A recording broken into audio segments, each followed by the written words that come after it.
Hi, everybody. Today I'm going to give you 5 questions which will help you have meaningful conversations about deeply divisive, polarizing issues like politics, gun control, abortion, Trump. These 5 questions, I think, open up a space for meaningful dialogue when normally we're just stuck on the same old conflicting talking points. I'm Bruce Lambert from HowCommunicationWorks.com. Let's get started. So I was scrolling through my Twitter feed this morning, as I spend too much time doing, and I came across a tweet from Jay Rosen, who's a journalism professor at New York University. And he tweeted an article from the Solutions Journalism Project by a journalist named Amanda Ripley. And Amanda Ripley wrote this really, really fascinating article about how we can do better journalism about entrenched conflicts like gun control or abortion or Obamacare or Trump or something like that. And the title of the article was Complicating the Narratives. The whole article is fascinating, full of a bunch of interesting points that I want to make other videos about. But today, I just want to talk about these 5 questions which she suggested.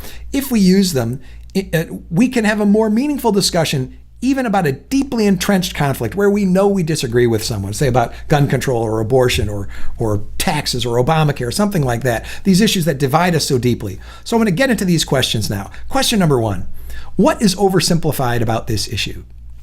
I think this is a great question. What is oversimplified about this issue? This invites the other person to complicate the narrative, right?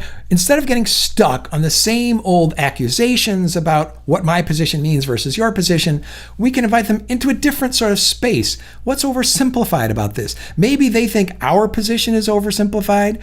Maybe they think that their own position is oversimplified by the opposing camp.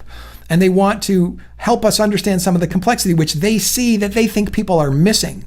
So by asking what's oversimplified about this issue, we invite them to complicate the narrative. And this gives us maybe a whole bunch of new topics to talk about outside the standard narrative of talking points that where we know exactly what they're going to say, and they know exactly what we're going to say, and none of it leads anywhere. So question number 1, what is oversimplified about this issue? Question number 2, how has this conflict affected your life?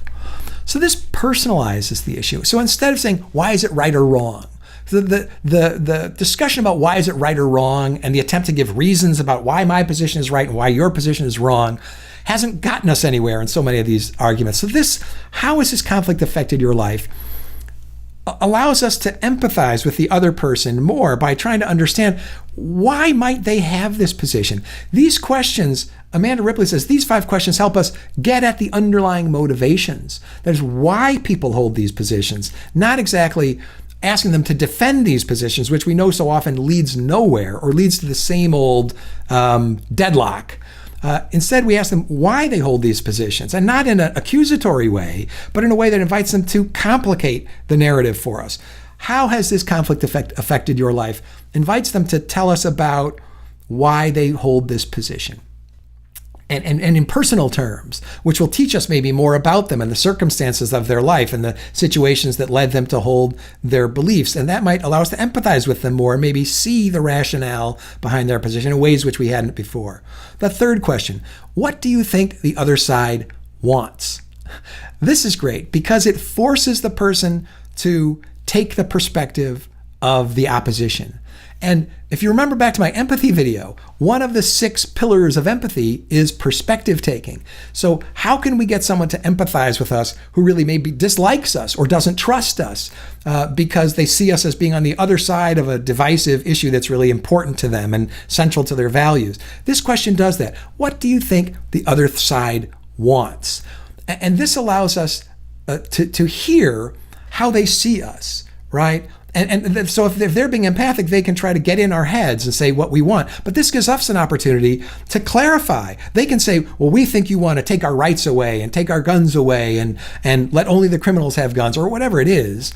And then it allows us to both understand how they see us and then maybe correct them and say, oh, you think I want to take something away from you when what I really want is safety. This issue for me is mostly about safety, not liberty. And it's not saying it's going to resolve all these conflicts, but this question opens up a new space for conversation where we might not have gone before. So the third question, what do you think the other side wants? The fourth question, what is the question nobody is asking? What is the question nobody is asking? This is great because it explicitly gets us away from the standard talking points. We can sort of, I think, all agree that on most of these divisive issues, gun control, abortion, taxes, Obamacare, Trump, etc., climate change, we're stuck. The opposing camps are stuck. So we say, what is the question nobody is asking?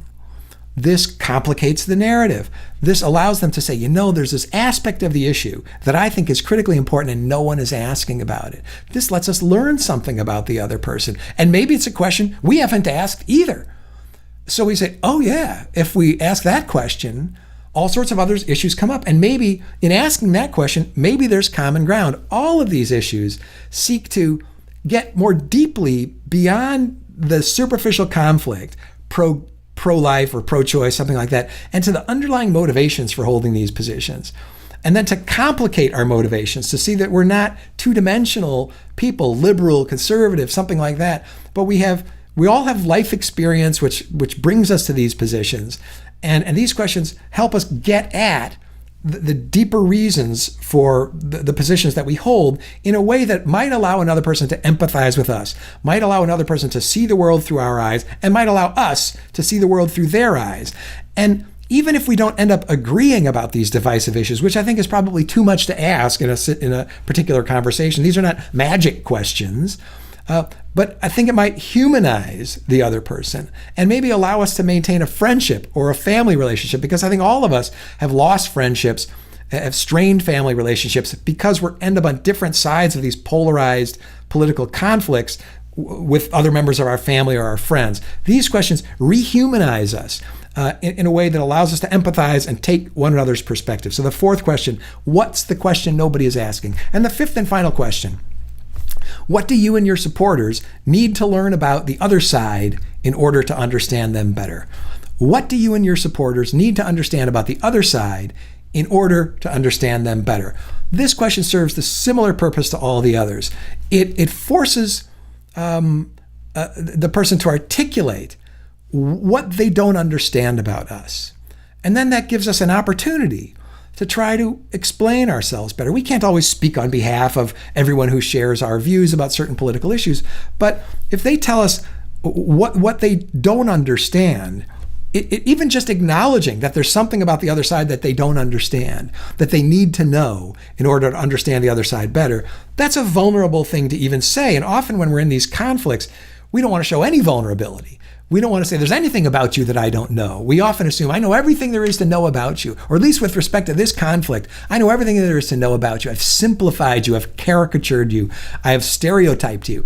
And this question tries to get beyond caricatures and stereotypes and to get someone to admit there's something about you I don't know, and this is what I'd like to know in order to understand you better. All of these questions complicate the narrative, open up a space that gets us beyond the standard talking points where we've been stuck, and give us an opportunity to maybe have a more meaningful conversation that is not going to resolve all of our differences, but might allow us to maintain our friendships, maintain our relationships, and at least to deepen our understanding and empathy for these other people, so that we can minimize the conflict in our lives and our societies and maybe move forward. So that's it. Thanks to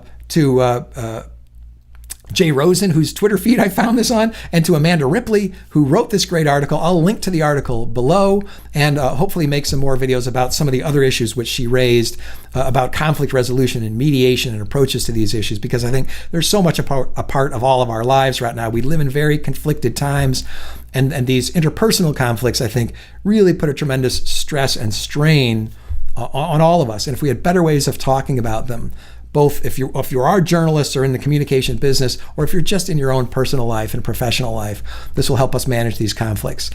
If you like this kind of video, consider giving us a like down below. If you like these sorts of videos in general about communication, maybe you'd like to subscribe to our channel. I hope you'll consider doing so and get more videos on how communication works. And maybe go over to our website, howcommunicationworks.com, where I blog and provide links to these other videos and talk about in general how communication works from very many different perspectives. And you can sign up for a mailing list where I can keep you up to date about new content. Thanks so much for watching. We'll see you next time.